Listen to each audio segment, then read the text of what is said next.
He's going to be talking today about his observations of what he's seen about defense innovation, share some of the successes that his team has already achieved, and share his vision for the future. So everyone, please welcome to the stage Colonel Jay Wisham.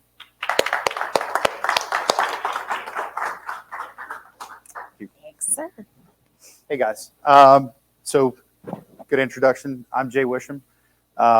I run the Army Applications Lab for Army Futures Command and really for the Army. So what I'll do real quick, I'll kind of go big to small in our time. I'll give you a little bit of kind of current direction, kind of what we do at AAL for the Army. And we'll kind of drag that down a little bit, and we'll talk a little bit about sort of the state of defense innovation and kind of what does that mean and the sort of the direction that we all want to go. Now, I am very much speaking from a perspective of the Army. However, as you'll see as a theme throughout kind of the conversation, the Army is a part of defense innovation. And there are many partners that we have, and we'll kind of highlight or kind of illuminate to you how we view that, that relationship with the other DoD partner elements in terms of the innovation space, the different services, different parts of government, just a very kind of, I would say, a different way of approaching the problem, okay? So first, a little bit about Army Applications Lab. We stood up about the same time that AFC did 3 years ago. There's a lot of going back and forth on what you wanted an Army Applications Lab to do. Very similar in aspect to the conversations very early with DIU or SCO, Naval X, AFWorks. There's a lot of finding your way. And really every service is going to have kind of a niche component that they've got to really use to kind of go after working the problems and with a different perspective, maybe different sources of resources and funding. That was really our role. Our mission is actually quite simple. We look for problems and provide innovative solutions, period, dot. That's it. Now, it's a little bit more complex than that, so I'll give you our critical, like kind of our key tasks, right? So that's the mission, key tasks. Number one, we support the Army modernization priorities, the 31 plus programs, which everybody hears about. Now, let's be candid here. If you're in the Capitol Factory, you're probably not making the next airplane, tank, helicopter, right? What we try to do is the BASF route where you want to make the thing better. So we start looking for very specific technical friction points, whether that's a bespoke technology or a capability that they're trying to develop or been struggling to develop, looking for an alternate perspective on that. That's where we'll come in. And generally, our customers focus around the CFTs or your classic PM or PEO. That is that's something that we can attack very quickly, and we can go outside the normal chain of solvers in the defense space and provide some alternative solutions to the government. General Todd, when he was on earlier, a few of you may have heard, he kind of mentioned the problem of how do you make a thing fire faster. I'll kind of speak to that very directly. That's actually an activity that we do. The fundamental problem that the LRPF team had is they were trying to figure out how to increase the effects over time from some of their cannon systems, so the ERCA, the extended range cannon system coming out. There's a lot of different ways you can do that, but it does lend itself to an interesting look. When you want to solve a problem and you've been looking at the same problem for 20 years, how innovative are you really? Are you really framing that problem, or are you breaking it apart and reframing it and really understanding what the real way that you want to find a solution is? Well, short answer, they were stymied a little bit. There was some really good work going on at the labs. There was good work at the PEO. That program is actually moving out quite well. It's probably going to, I think it is still the first actual thing that you're going to see in the new modernization tranche of vehicles that will come out to units. Well, fundamentally, they wanted to increase their rate of fire. Well, is that simply as making the thing shoot faster? Is it replenishing ammo faster? Is it finding a different way to view your supply management systems? All of those things were kind of at play.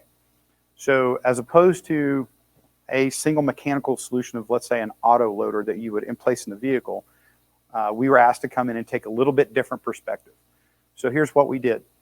We brought in a whole lot of people on a SIBR, took them into the field with soldiers, embedded them with the end users, the people closest to the problem, and just had them watch. It's not a blinding flash to the, it's not witch magic, right? It's very simple. The people that provide you solutions, you put them next to the problem. And traditionally you have a lot of intermediaries along the way. We wanted to kind of short circuit that. So of all those solvers that came out, they started looking all over the different systems. Something as simple as, wow, you conduct ammo management through analog systems on paper in the rain with pencils or on a whiteboard. So when you walk by and you brush through the numbers off, can you actually account for how much ammo that you have? Something as simple as that. I think one of the companies here local to Austin turned around to General Rafferty, the CFT director, and said, "Hey, sir, by the time we get done with this cup of coffee, I can probably have an app made that'll do that for you." Like, okay.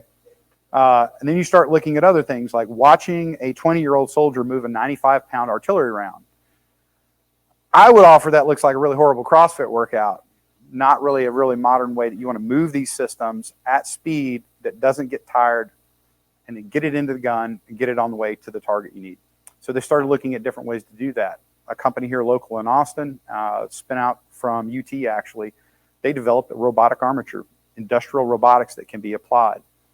That was not a perspective that the traditional defense industry space had looked at. That was not a perspective that the labs looked at. The solutions they were coming up with, by the way, were not wrong and were okay. They were going to be good, but it was taking a little bit longer than really the Army wanted it to take. So when we put all those solvers in, you didn't get 10 different solutions to the same problem, but you actually started really finding is, man, there's a whole lot of other problems we're not even looking at. Like, for example, moving those rounds, those 95-pound rounds. If you ask most soldiers that have been soldiers for 20 years, is that a problem? Their answer will be no, that's a solved problem. This is how we've been doing it since World War I. And we do it really well. Back-to-back World War champs, right? Well, the problem with that is it's not that you have solved the problem. Is there a better way to execute on that? Is there a better way to solve the problem than how you've traditionally solved it? So that change in perspective leads itself to some interesting things. But that's a good example of how we execute against the Army modernization priorities. We're looking to look at subcomponent, subsystems, bespoke problems that fall within that. And then we kind of look at our next lane.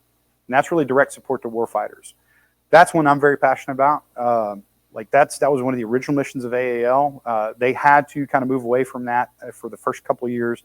Combination of COVID and some other things that they had to work against, but we've basically been charged to reinvigorate that. Now, what do we mean? That's going directly to the end user, to the person, either a logistician, infantryman, special operations operator, pilot, whoever. Go to the end user at the lowest tactical echelon, at the bottom where the problem actually is, and then work your way up with a solution.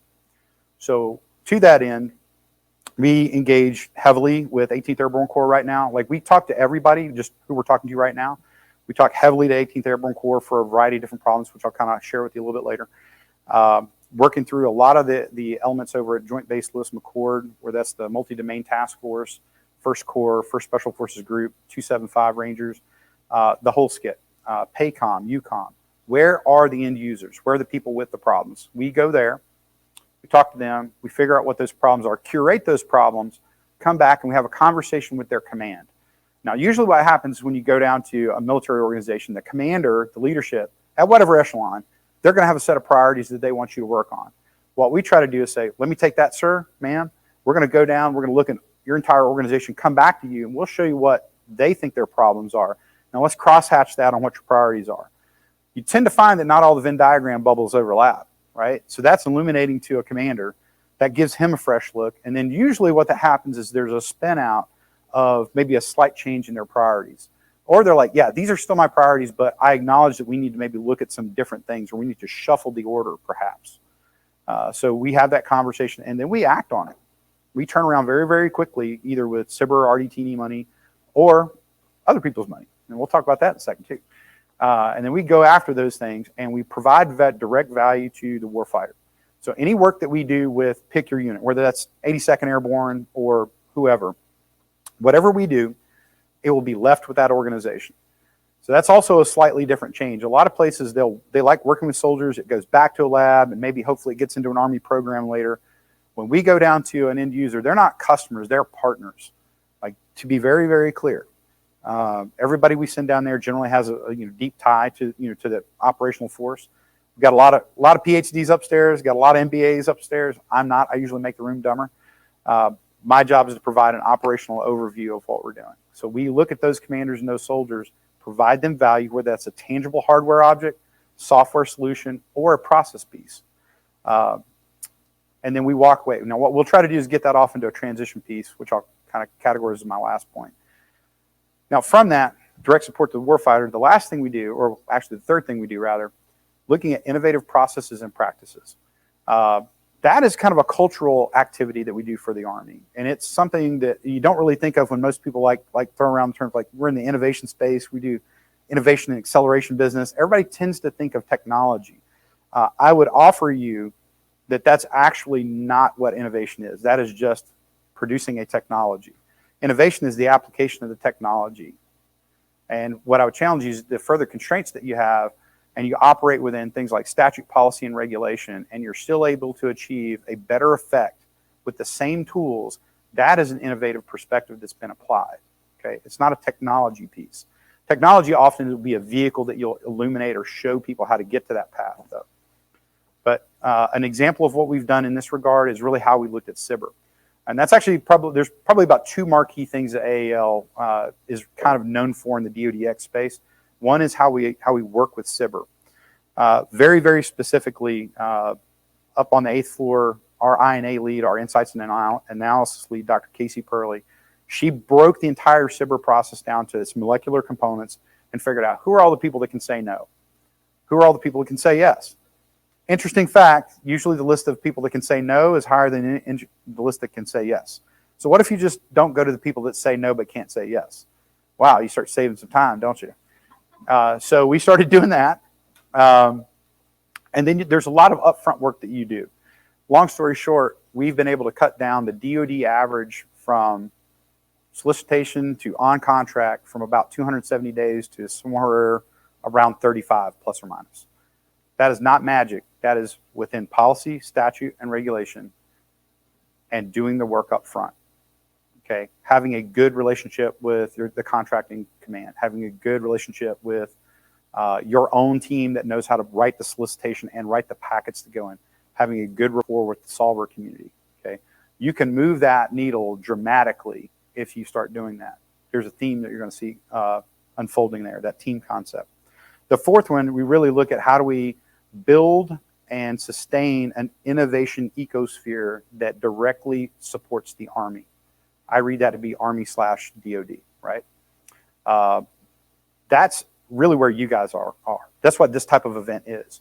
How do you communicate what your priorities are? How do you make it easier to work with? How do you remove obstacles and blockers? How do you try to understand the industry perspective and have shared value between what the government needs, what industry needs to survive? How do you facilitate them going down a dual-use commercialization track, right? Or multi-use commercialization track? That's pretty important to me. One of the reasons why, most small businesses can't scale to the Army. The Army is a victim of the tyranny of scale. 1.2 million people in the United States Army, kind of big. We tend to buy things in lots of like 10,000, right? That doesn't work too well. You might find fire somewhere, but if you can't reproduce it for the tribe, that's actually where a lot of things die in valley death. Somebody will like look at your business case and they'll be like, that's awesome, but I can't fill 48 brigades worth of that. Or I can't do it in 12 years. Okay, all right, that's a fair point. And I'll also harken back to General Todd's point. Maybe you don't need to field everybody. Maybe you need to field some people and then use that to grow and build, right? So how do you help industry survive contact with that? If you are the tank plant in Lima, Ohio that produces M1 tanks, the only place in the world that produces M1 tanks, that is a strategic asset for the United States government. They will keep that tank plant alive producing a whole year, it doesn't matter, to have like 78-year-old, Jay Wisham out there that is the one guy that knows how to weld that very particular spot on the tank together to keep that organizational knowledge, that industrial knowledge, because it's a strategic asset. What we're trying to do is build up a different viewpoint. There are strategic assets in the non-traditional community, the small business community, a variety of different places where innovation and emergent technology actually come from. That's a strategic asset. So how do we highlight what that is, help it survive, because there's a lot of small businesses that may not be here next year, but if you're defense prime, you're probably not going anywhere in the near future that you can possibly foresee. So how do you treat those other elements of the industry base as a strategic asset? How do you identify that? How do you highlight that to the right senior leaders? Or how do you help them partner with larger entities that can bring things to production scale that's relevant to the Army? That's a critical thing. That's one thing, by the way, that Capital Factory really does very well here. They partner with smaller, innovative businesses that produce emergent technology and then partner, not serve them up to be eaten, partner with these larger corporations, then they help you scale in an appropriate way. So those are kind of our 4 key tasks. Support the Army modernization, working with the warfighter, trying to come up with some new ways of doing business, and trying to figure out a way to make industry really, really attracted to doing business with us and making a mutually beneficial activity. That's really what AAL does, okay? Now, I would offer there's clearly some things that we don't do awesomely, but we try every day. We do, I would say we are a learning organization. We get better with each rep. Quick shout out to what our current priorities are, and then I'm going to kind of give you a little bit of some thoughts on how innovation works in the DoD space and where we want to go. We have 4 priorities right now that's going to last for about 18 months. Energy and electrification. I heard Brian talking about that a little while ago. And that's, and to be just real upfront with you, we're interested in all facets of that, whether that's installation activities, whether that's air, ground, manned, unmanned. We're kind of all in on all of that. The one area where we probably have less interest is anything that like drives on the ground like a battery and an engine. You know why? Everybody's working on that. Like that's not a space I really need to be in. There's a guy like about 10 miles east of Austin. Maybe you've heard of him. Like owns a small city out there, sending rockets up. He's pretty good. So they've kind of got that covered. The other area we look at is robotics and artificial intelligence applications for tactical units, aka all the way down at the end of the spear. Okay, think that very, very low level guys in contact with the population, in contact with the enemy, trying to deal with things. How are you helping them with different unmanned systems, robotic systems, or data-enabled applications that are helping them see and make decisions faster and better, okay? So that's a critical piece for us, and we actually spend a lot of time there. We can go into a lot of these later in the Q&A if you ever want to branch into these. The third one is a bit of a diversification for AAL. It's human performance optimization and soldier readiness. Consistently, when we talk to our end users, our customers, if you will, the people that we are here to serve in the Army, every commander, command sergeant major, all the way down to very, very low level leaders, the consistent number one thing they ask for isn't a drone. It is not give me an AI this or give me a network that. Consistently, how do I make my people better and have them here when I need them? That sounds like a very fundamental question, but it's one that kind of you struggle with a lot. So human performance optimization from our lens, that's a unique challenge for a couple reasons. Number one, not only is there a high demand signal, but there's an incredible amount of data that you can pull together and start building these really interesting data fabrics on to help you understand the individuals in your formations. Who are the people that make them up? Like where are we at? Not just medical issues, but their operational history, their performance history, and you're going across all domains of fitness, you know, physical, mental, cognitive, spiritual, the whole thing. And you're looking to assess that and build that data fabric out and then apply really targeted analytics to that to help inform decisions, get left of problems, you know, start to look for trends. And then over time, what you start doing is you start taking objective performance data and you start applying that and trying to like marry that further. Then your next phase out from that, you're probably going to start looking at the collective level, like not just how do I look, but how do we look? How's that feeding into a bigger component into the Army? That is a high demand signal right now in the Army. Like literally, we have not talked to a single organization in the last 3 months. We've talked to quite a few that are not very, very interested in that. So that's one piece. What that also drags you into is a couple interesting things. Wearable technology. That is a unique space. Like if you look at a lot of the small business folks that come in or non-traditionals, they are quite good with things like wearables. Like, you know, a lot of us wear these kind of watches right here, Whoop straps, R rings, things like that. It's a ubiquitous activity that's out in the commercial sector. The Army has not really instantiated and understood what it could get out of that. So we're looking at some different things in that regard. Like there's a lot of requirements for wearable technologies, whether that's precision timing navigation, that's soldier biomarkers and reads, whether that's communication tools. I'm not so much into that one, but that's one of the things that's out there. Chem bio, that's another one. Like have chem bio warnings on these things. There's a lot of these tools that kind of work their way around, and that's again building that data fabric out. The other thing you kind of get start having interesting conversations on in HPO, human-machine teaming, really the interface between the human and the machine. How do you do that? Now, there's a lot of people who have done some really good work on that in the government. DARPA is actually quite good at this at the academic level. And there's a few other, ARL, the Army Research Labs, they have some really, really great technology and really good perspective and history on how you team with a machine in a very visceral way. So if you imagine the relationship between a police officer and a canine dog, now think about that with a machine.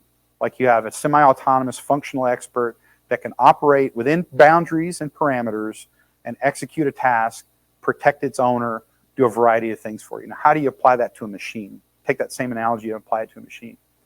Kind of that concept. So that technology space or that interest space is very important to us. Here's the most important thing. It's one of the hardest things to actually transition in the Army. HPO and readiness, the reason why is because it's not a clean ASALT problem. Very few of the things I just talked to you about actually equals PEO or PM. What they equal often is going to be an Army program, an initiative. There might be a component that will go to a PEO, like a wearable, like a hardware piece of technology, perhaps a software piece, perhaps, not always. Could it also be the medical community, MRDC and DHA, your Medical Research Command and then Defense Health Agency? Yes, it could. It really depends on what aspect of HPO that you're talking about. And that's one of the reasons we wanted to take it on, because it's a really hard-ass problem, trying to figure out how do you get a good idea that everybody wants into a position where it can be sustained and used by the Army or by DOD. Also, fun fact, if you talk to my friends up at AFWorks, you talk to the friends over at SoftWorks, Naval X, DIU, they all have projects and programs that look like this as well. And people make up the entire force. Whether you're an airman, soldier, Marine, special operator, doesn't matter. You're still a person. You're trying to figure out how to make them better and make them available, right? It's pretty simple. The fourth lane that we kind of work on, and this is one where we like working in close space with the Austin community. We have a couple other branches out. When we have emergent opportunities, there's two things that we look at in our kind of fourth line. Number one, if something is working really, really well, how do you exploit that work? How do you go after that? That's a key thing that the government often, let's be real, doesn't do too well. Catastrophic success often is the same as catastrophic failure. If you find fire, how do you get it to the tribe? How do you do it in a time horizon that is relevant to the user? Right? That's a real problem. So let's say we've got a program out there like Direct to Phase 2 SIBR. It's hitting all its milestone markers. Like we've down selected, we got two people, both equally good. They're crushing it. We're way deep in, and we got to figure out what's next. Well, instead of waiting to do a sequential activity, start reinforcing that action midstream. Once you've got enough information that you can make a call, you can make that investment or bet, you go back and say, that's enough. Okay, we're going to push another $5 million into that time now. I want to vertically increase what we're doing, or maybe laterally expand it to other organizations, units, or use cases. But we wanted the flexibility to do that. So we've got that, we retain that. So it's kind of a bit of a reserve, but there's a targeted process that we go through to do that. What that also allows me to do is when Army senior leaders come down to Army Applications Lab, sometimes, often it'll come in through an email from a guy named General Murray or General Todd, and they'll be like, I really wish somebody would solve this problem. Can somebody get on this like right now? Well, I can do that now without crushing your entire year's work plan and budget.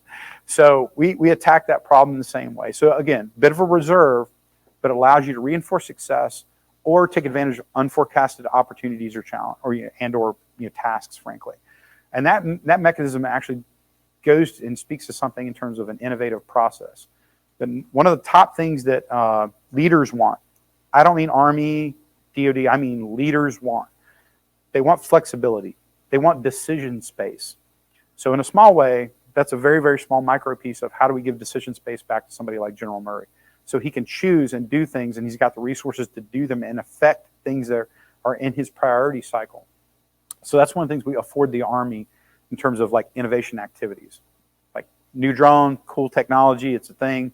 Let's say it's really compelling. What do you do about it?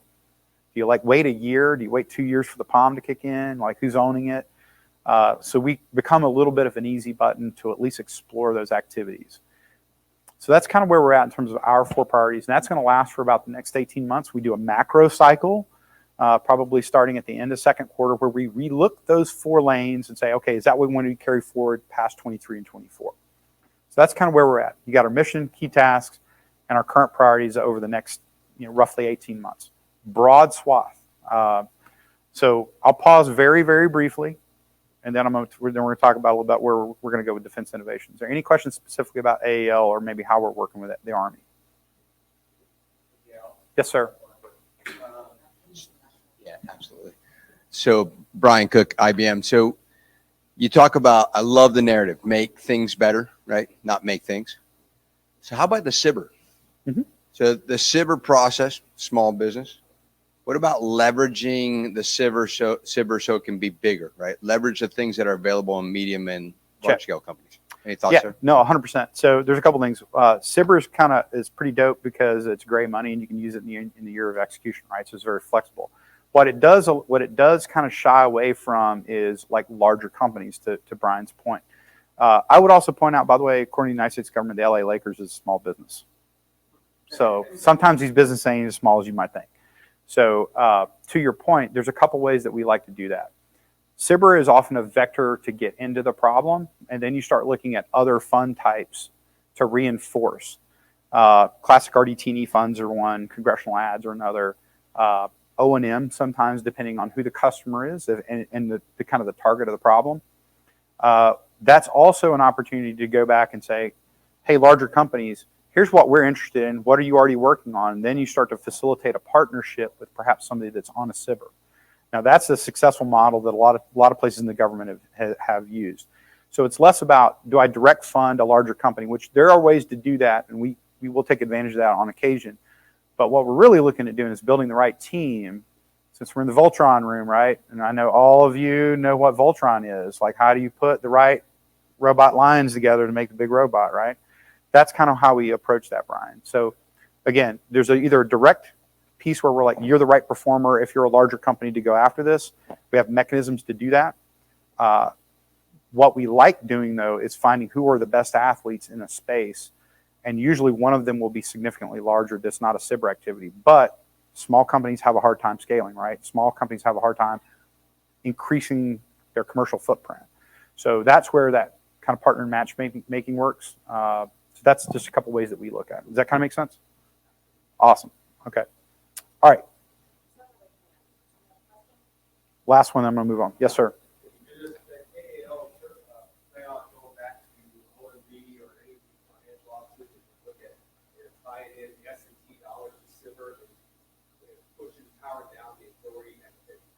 We already do that. So now, to be very candid with you, we do that at a very, very targeted way. And there are specific funds tied through S&T that work for innovation organizations across DoD. We operate against that. So the short answer is yes, but it's not going to be a wide swath activity. And we work back through General Todd on all that as the integrator of those activities. So he looks across things like DevCom and all of those kind of assets and us, and then we operate against like 6123, or you operate with a PM for 6-4 and above. So we can work through all of that activity, but it just kind of depends on the specific problem that we're working on. Does that kind of make sense? Yeah, and I'm just trying to do this. Perfect. All right, so let's get back on track. We'll talk a little bit about where we're at with defense innovation. Now, I'm going to tell you right now, innovation, again, is not technology, right? I think everybody generally would agree with that. What I will offer is it is a difference in perspective and application. That's kind of one observation. The number one impediment or blocker to quote unquote innovation that I have seen anywhere in any problem solving mechanism ever, industry, in the government, different countries, doesn't matter, is imagination. That's the number one blocker. It's often not actually resources. It's often not actually, there is a statute, policy, or regulation problem. It is somebody's ability to imagine a solution, right? Understand the problem well enough, curate and frame that problem down to the point where you actually understand what you're trying to solve, and then applying some imagination. That's the number one blocker that we've seen, just consistently. And a lot of people will go bananas about like, wow, holy crap, man, you get this huge bureaucracy, the United States Army or the government. Like, you can't fight through that. Yes, you can. Sometimes you need to know the system so well that you're not hacking the system. You're actually making it work like the paper says it's supposed to work, but it never does. That's how we did Cyber. That's how we relooked the Spartan Cyber program. We changed nothing. I have no special authorities. We had really smart people break down that problem and then attack the system with its own tools. Okay? That's, again, that's not witch magic. That's just looking at a different way of solving the problem with the tools that you have. Sometimes resource constraints are actually a driver of innovation. I would cite the Marine Corps. I will never say this in another public forum under any circumstance under pain of death. The Marine Corps is really good at this. Why? They don't have a lot of money. So they got to make really good bets. So here's how they do that. They take the problem, they take a lot of time to figure out what their problem is, not what the technology they want is. That's what the Army traditionally has done and done not well. What is my problem? Who are the people who can solve my problem, that are already trying to solve the problem and using their own money to do it? That's what I said there. And then I won't give you any money, but I'm going to give you Marines. I'm going to give you all the time in the world. You want to be with MU, Marine Expeditionary Unit, for 9 months, put you on a Westpac tour? Great. We want you here. Can you live with us? Awesome. You want us to fill out reports every day? Yes, we're there. And they'll do that for a while. And then what happens? Every time you bring a solver into that, whether it's a government lab or an industry person, they love that because now you're making the product better. And they're like, this is awesome. Like, I got direct access to the users. I got the command on it. This is great. We got field trials all the time. Our guys are in there happy. The people that do the work are happy because they will come in. The Marines will come in covered in mud. And they're like, great haircuts, as they usually do. And then they're out there going, hey, I wish this thing would have done X, Y, or Z. And those kids, the actual people slinging code, turning wrenches, bending metal, doing the work on the product, they will take that and run with it. They will crush through that for 2 or 3 days straight, turn around and give that right back to the Marine. Marine goes back out, thing now does X, Y, and Z. They're happy. And you keep that cycle going over the course of like 9 months. That's phenomenal. Then the Marines at the end of that, they're like, you know what? That was phenomenal. We had a great experience. We would love to partner with you. I shall give you this much money. And then, because you got a good relationship, and that's all the money they had probably, they're like, yes, I want to do that. And they jump on board for a second year. So now you got one MU. Think about what I just said. You got one Marine unit with that tool. They're like, well, but let's do that with a different unit because we kind of got these guys. And that's okay. Let's leave that capability there, and we'll just start with a new unit fresh, right? So they go through that process again, and then they're like, this is awesome. 2 years, we've got one MU. They're doing great. This one's even better. I'd like to give you this much money. Right? Think what I did. Here to here, 0 to this to this. And now they're on their third. What did the Marine Corps just do? They made an entire operational rotation of a capability. I'm operating, I'm training, and I'm recovering from the prior operation. Because you need sets of 3 to do everything. Right? It's phenomenal. I give them this credit in public once only. I will not say this again out loud. But they do it really, really well. SOF does this. Special Operations Forces also do this really well. They do it in a very different way, though, because their scale is dramatically different. The Army needs 10,000. They might need 10 or 100, right? So it works in a different methodology, but they're also willing to invest and put people on these problems. What you heard General Todd talk about earlier, and then what I would offer in terms of like where we want to go and what we want to do, how do we get to that model at something at the scale of the Army? So there's a couple different perspectives on that. One, the traditional perspective is that's not how the Army acquires and procures things. We buy sets of like 40 some odd brigades and, huge force. This is how we do it.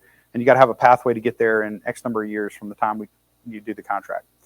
Or what if I give you a minimal viable product and I get it down to 2 or 3 brigades or battalion, like some element?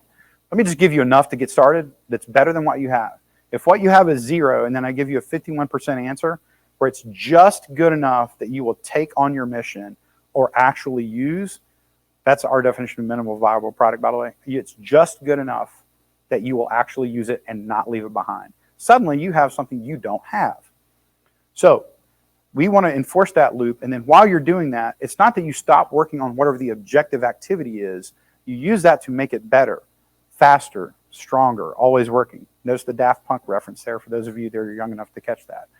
or old enough, depending on your perspective. So that's a model that we're instantiating here in AAL. Now, we're not quite there yet. We have a couple things that we're starting to get on the table to get into that regard. General Todd is very interested in AFC doing that at scale, though. We kind of do it at smaller shots. He's looking at scale to change the paradigm of how you give capability down to people. Now, is that innovation? I would offer no, it is not. But it is a different way of doing business. It's a perspective that a lot of people hear, and we're really copying other people and trying to apply it at scale. So what is the future of defense innovation? Is it just doing the thing you should have already been doing? No, not really. Defense innovation, at least in the regards of our peer organizations, DIU, Ensign, AFWorks, JSOC Gap, ACD out of Bragg, all those guys. It's the people. The network you build is actually what supplies innovative solutions. There will be solvers that come up with a legitimate, innovative, emergent technology or perspective on solving a problem. Knowing who they are, how to get to them, and how to capitalize on it, that's what innovation is from a DoD perspective. The bespoke technology is not the answer. Understanding the problem, identifying the opportunity, and then exploiting it, that's actually where defense innovation needs to go. And you have to do it at speed and at scale, okay? So, probably legitimately one of the only superpowers that AAL has, a really kind of a model of working that is not typical to the DoD, more typical of how industry works, private industry works. We have a stakeholder build process that starts very, very, very early. And this is something we share out to a lot of our partners, and a lot of people are starting to pick up on this in the space. So on day one, when a user comes to us with a problem, we spend a lot of time really breaking that problem down and understanding what do you mean. And by the way, most people say, can you just buy me this thing? I need this. Here, I found it on Amazon. I need this, but I need it green, that kind of stuff. I literally had that conversation the other day. So that's not really what the issue is. That's like buying aspirin, right? But what is the problem? So we go through that, curate that, break it out, and then we have a ruthless process of building a business case before we spend a dime or like operational time on a problem. We start executing corporate reconnaissance throughout the market. Like, where is the market space in this? Who is working on it? What other governmental entities are working on it? What private entities are working on it? Who's the best? Who do we think is the best, at least from what we can capture? Accessing our network of other people that work on these things. Call DevCom, call ARL, call DARPA, call whoever. Call people we have on contract also doing work for us. Hey, who's the best at this? Who's in the space? What's happening here? You build out that kind of corporate, that industry reconnaissance piece. Then you look at the technologies, not the one. What are the different technologies that might apply to that problem? And then you do come deep dives on all those. And that's just not our own people. We reach out to our network of folks and figure out who is the world-class expert getting a check from the United States government right now in, let's say, UAV navigation. Who is that guy or that gal? Great. Get that person on the phone. Let's talk to them. I don't care where they're at. So we go through that process. Then we do this other thing, which is actually probably the meat of it. Who are all the people that care about this problem? Not just the guy or gal that brought it to us. Who are the actual stakeholders? Who are all the other users? That's number one. Number two, who's all doing this work that has a vested interest? Who's already put skin in the game on this problem? Okay, let's get them on board then. Who are the transition partners? A lot of times that's going to be an ASAult person. Is there a PM or PEO that we believe they have a mission to do something like this, deliver something that sounds like this? Who is that person? Okay, great. And it might be more than one. Often it usually is, by the way, particularly with kind of emergent technologies or newer technologies to DoD. You might find you have 2 or 3 potential PM partners, and then you want to bring all of those guys in. So you build that out, and then on day one, you're trying to make this their problem too. You're trying to build a team, not just I want to build a solution, then bring it and shop it to you. What we want to do is make you understand that I'm here to solve your problem too. Like, we all want to collude on this and execute together. And then you give them legitimate agency inside this process. So if we go to a PM or we go to a unit or whoever, guess what? When we're writing a solicitation out for it, you know who's got a chop on it? They do. Like they get to vote too. Okay, now we keep 51% of the vote because at the end of the day, it's our money and our time, but we give them a lot of license inside this process. Like you get a chop on the solicitation. When we get the feedback in, we get the proposals in, guess what? The selection committee, hey, you, everybody that signed up to be a stakeholder, you are now part of this process selecting the performers. Do we all agree that this is what we want, right? Everybody's good with this. This is what we're going after. When we go after, the assessments of the actual project, like what are the metrics we want to go for? Everybody in that stakeholder list, you got to cut on what those markers are.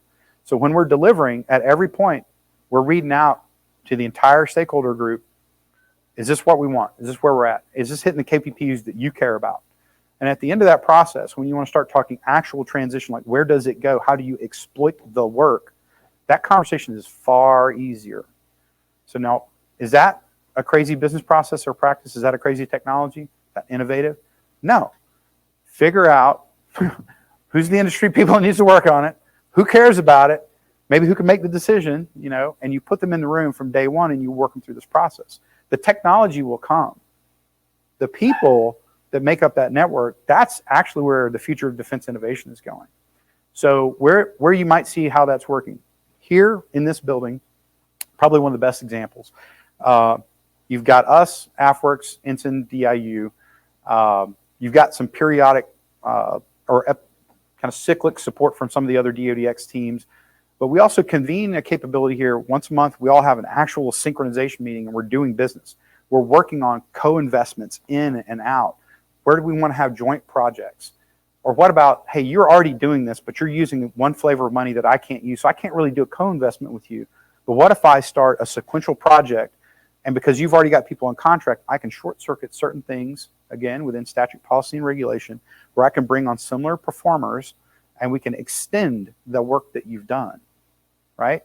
So it's not a joint project, but it's a well-nested project with a partner, okay? That's where the future of this is all really needing to go.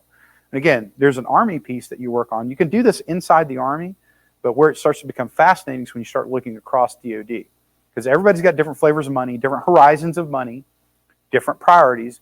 But when you start laying down what you're really going for, when you get out of like, you really, really service-specific stuff, you tend to care about the same stuff. You tend to really care about the same things, like data fabrics, like how are we talking, like networks, basic tools, right? Like you tend to care about the same people. The humans, how do you make them better, make them more available, right?